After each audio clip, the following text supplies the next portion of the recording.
Welcome to our program, Heroes from Home.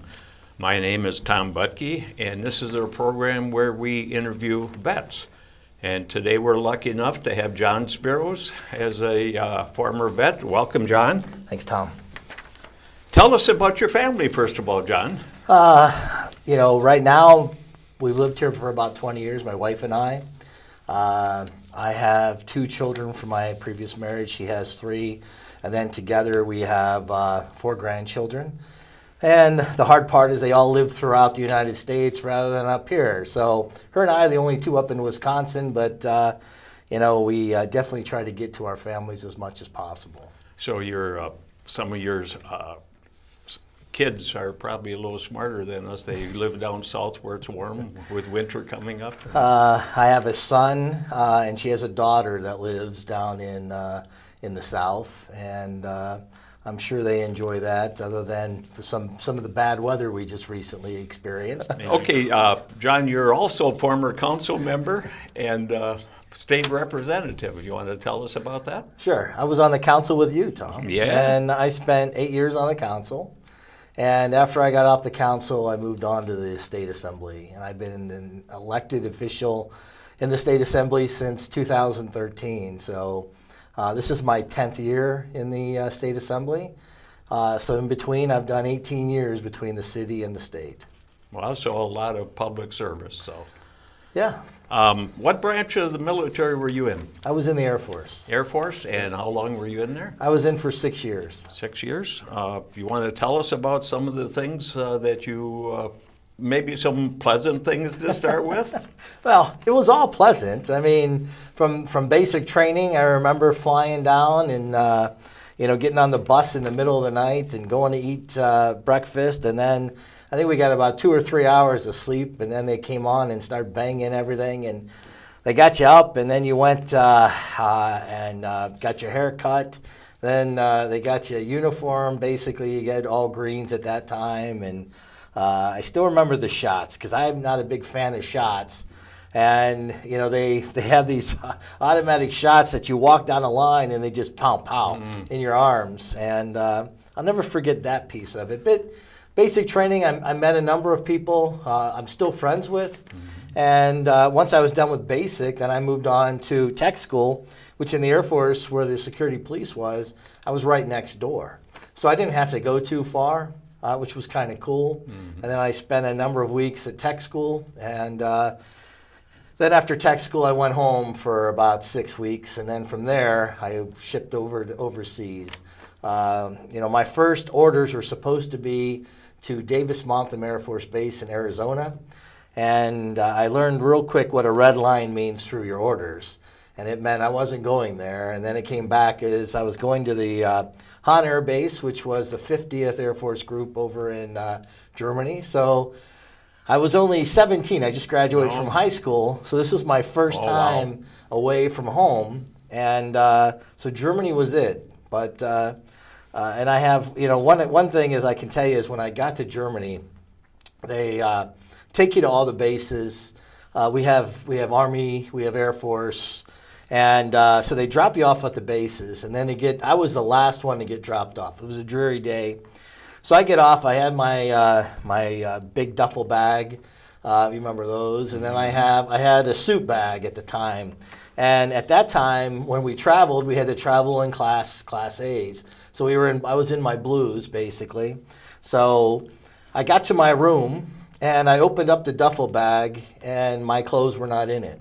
Someone else's clothes were there. So lo and behold, I had to go buy new clothes for the next week, and I had to wear my dress blues for a couple days for training. That was probably one of the big, that was just, it was like my introduction into, the Air Force, introduction over there. But got my clothes, they got their clothes, and everything was good. Just because, you had your hair buzzed back when you were in, I got that today, so just make you feel like years ago. So you talked a little bit about some of your best memories, John, in the service. When I was in Germany, I went to college, and then I also coached. I coached every sport. So I coached football. I was actually a defensive coordinator for our football team. It was a traveling team. I actually went to, they had training under AFES, under the American Foreign Exchange. And so I got training on coaching, training on medical, things like that. So I was actually, they had to have one certified person, so I was that person. So for the football team, I got to travel with them. I coached baseball, I coached basketball. I wanted to do something because, again, I didn't know, this was my first time away, and I lived on base. I lived in a barracks. So I would say that those were some of my good memories, but probably one of the best was I traveled with my roommates and our tech sergeant. We went down to Garmisch, where New Schwanstein Castle is, the castle they use for Disney, and got to see that place, and it was so beautiful down there. We went on a tour, and I would just say that if anybody gets the opportunity to go to Germany, make sure you get to Garmisch, make sure you go to New Schwanstein, which is a castle, Oberammergau, where they have a passion play, the Wies Church, some of the other things. There's just so much to see, and then typically you have the mountains, and the mountain ranges there are just gorgeous. Plus you have the Autobahn that you can drive on, which is kind of cool as well. So I would say from the beginning, that's probably one of my great experiences, and it was just, and then I would say that I worked a lot of wine fests. I didn't drink a lot of wine. I worked them because I was still underage, but I was in law enforcement at that time, so basically I worked with law enforcement, the Polizei, and a number of Army guys we would seem to arrest for being intoxicated for some reason, and we'll have a rebuttal when the Army guys come on here. So it was pretty cool from that, but it was neat to be down. We were down in the Rhine in the Mosel area. There was a wine fest once I went to, and they actually had these fireworks that came over the hill like a waterfall. And I'll never forget that. And it was just, it was a great time for me to be that young and have that experience. Right. Yeah. That's cool. You mentioned how long you and I served on the council, and we sat right next to each other. Now I interview and I learn some more of these things here, these neat things that you went through. And I got to ask the next question. What were some of the worst things about the military? Were you in any combat at all? I was not. When I was in Germany, they had, there was Rhine-Main had a bomb explode. This was the time when the Baader-Meinhof gang was over in Germany, so there was some terrorism. It was more of the terrorism over in the Middle East and in Germany. That was the issue at that time. So not from a combat standpoint, but more from a terrorism standpoint. Yeah, which basically is the same. It's still dangerous, or could be dangerous. Yeah, so, I remember when Ramstein had an Air Force, they had opened up the Air Force base for the air show. They had a number of us volunteer to come and work as basically security police, as far as we got all the riot gear. And we had to sit on a bus out, waiting just in case. And there was never any problems. So fortunately, there wasn't any problems from that end of it. I think probably the hardest thing was I had left the United States in December, like on December 8th. So Christmas came up as my first Christmas away. So that was the hardest part for me. And I know my family this was when we still had boom boxes. Okay. And we had a cassette tape, and I basically recorded a message home.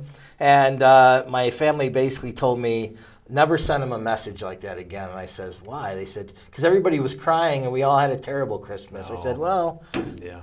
But they did this, and that was a joke. It was just joking, but it was one of those things that I had some organ music behind me, and the organ music was Christmas music, but I guess it was sort of like, guys, I really love you and all this, but... You're still away from home. Yeah, that was the hard part. As a young person. Yep. Would you recommend, John, I think I know the answer to this, but would you recommend people to go into the service? I would. If somebody doesn't know what they want to do, it's just a great opportunity. It was great for me. I didn't really know what I wanted to do, and it's kind of interesting because I honestly thought I was going to be a fireman, and I ended up going into law enforcement. That's what I ended up doing once I got out of the Air Force. But I learned a great deal, and it really helped from just, I think it's got me where I am today. I mean, Discipline and things like that as well. 100%. Yeah. And I use it as, it's whenever anybody asks, hey, I'm a veteran. And people appreciate that no matter what. So I think it's a great opportunity. If somebody's looking for a different skill, there's great opportunities for different skill sets, and you can come out, get a decent job. For me, I would say that it's definitely well worth it. Well, you know, in a future person I'm going to have on here would be Rock Larson from the county. He's the service agent there. And there's benefits there too. Sure. Certainly nobody goes into the service to get the benefits, but all these life skills that you've learned and so on and so forth. And when I get Rock on here, he'll be coming up in a month or two. There's so many things out there that veterans don't know they can receive, and that's one of the things that every veteran deserves, everything that's available to them. So any other comments, John? Anything you can think of that the viewers would like to know? You know, I spent my last 4 years at Offutt Air Force Base in Nebraska. And if you remember on 9/11, that's actually where the president went. He went to Offutt Air Force Base, went to the command center. There's an underground command post there, and fortunately there I got to work what they call the SAC Elite Guard. And the SAC Elite Guard worked for the Strategic Air Command, and the Strategic Air Command at that time had a number of generals, a number of admirals. All the services were there. And it was kind of one of the coolest places because we did tours for people. We brought them down to the underground command post, and people could see there was big screens up. At that time, it was during the Cold War. There was always an airplane flying, so they would contact that airplane, talk to that general. But the other thing that was really cool about that building is we used to yell, "Clear the halls." And if you heard "clear the halls," they trained everybody as soon as they got there. If you heard "clear the halls," that means go up against the wall. It means basically put your back against the wall because something could happen. These people are coming, we're running. Yeah. We're actually running to wherever there's an alert, wherever there's, we got an alarm, and we're going. And I remember jumping down this one set of stairs, and the colonel was coming around, and I knocked down his tray of food to get downstairs. I helped him when I got back up, when I cleared the alarm. And I apologized, and he's just like, hey, that's your job. Yeah. But that was one of the greatest opportunities I had. And even today, the SAC Elite Guard they have a reunion, and they just had it in Omaha. Even though SAC isn't there anymore, it's still one of the coolest places. I mean, we had an underground command post that the underground, we could actually seal the doors. So if there was nuclear, weapon, there were bombings or whatever else, that's where you'd be secure. And that's where that's where they were dealing with actually the missiles that we had at our facility. Mm-hmm. So that was a great opportunity. So it was a great assignment. When I got done with that, then I went into law enforcement. So it truly gave me that opportunity. And I would just say, I'd have to thank basically the recruiter at the time, even though I probably didn't want to thank him when he sent me to Germany. I'd have to thank him just for giving me the opportunity. And spending 6 years in, I got to see a lot. I got to learn a lot. Still have a lot of friends, but it was definitely, it was an experience that I'll never forget, an experience that I would never, ever say that I wouldn't do it again. And me, I'm not a military man, was never in there, but you hear all this stuff, what you guys went through, and just being away from loved ones and so on and so forth. But it's so worth, like you said, the things that you learn, the discipline, you learn how the military works, not just your friends, but I imagine you had respect for a lot of the people, or everybody.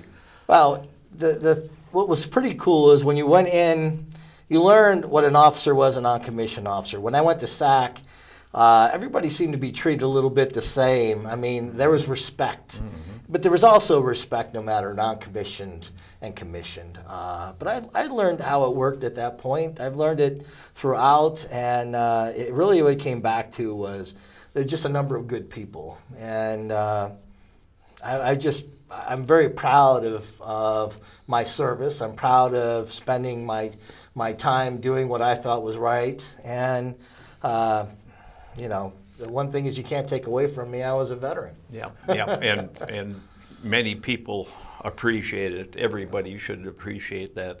But you know, the people that are out there really don't know what you.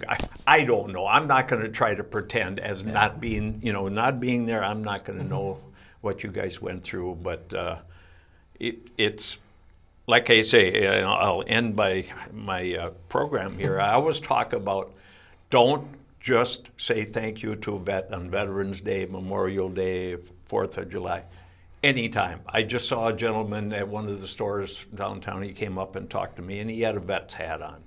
And I will say it, and hopefully everybody else does too, thank you. Yeah. And because they went through a lot, some more than others. But anything else, John, before we close it up? No, I think that's about it, Tom, and I appreciate the opportunity to come on with you.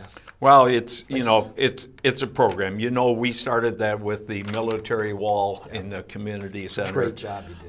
And it was, my sisters and I we're never military people, but by gosh, we owe it to all of our veterans to what they've done. Now, this is a program that this will be on Monday through Tuesday, and then the next time we'll have another one with another veteran on, and I got a big list of people. It's really amazing and interesting, the people that I've interviewed. Like I said, we had I think he's probably 96 years old was the first one, and he had stories, his memory, sure. you know, and you look at the honor flights I just saw in the news where they're heading from Wausau again, and they talk about a lot of military guys, especially ones in combat, but other ones don't like to talk about it. And that loosens them up sometimes, and they deserve everything that they should. So stay tuned next month for our program, Heroes from Home. And again, John, thank you for your service. Thanks, Tom.